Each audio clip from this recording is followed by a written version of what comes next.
السلام عليكم خوتي خواتاتي، كي دايرين؟ لاباس عليكم؟ هانيين. اليوم غندير واحد الوصفه ديال الشعر. المروت، الثومه، زيت البلديه. اللي الشعر ديالو مكردد دار هاد الوصفه.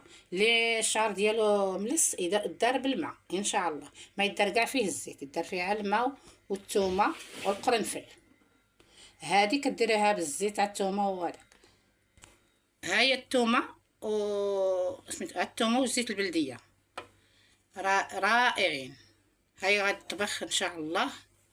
والوصف تابعونا ان شاء الله هو زيت المرة دابا طلع الحمد لله.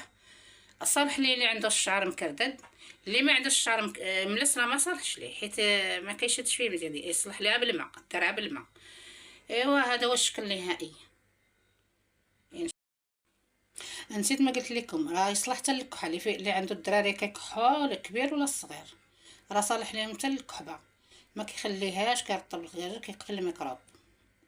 والله يشافي الجميع.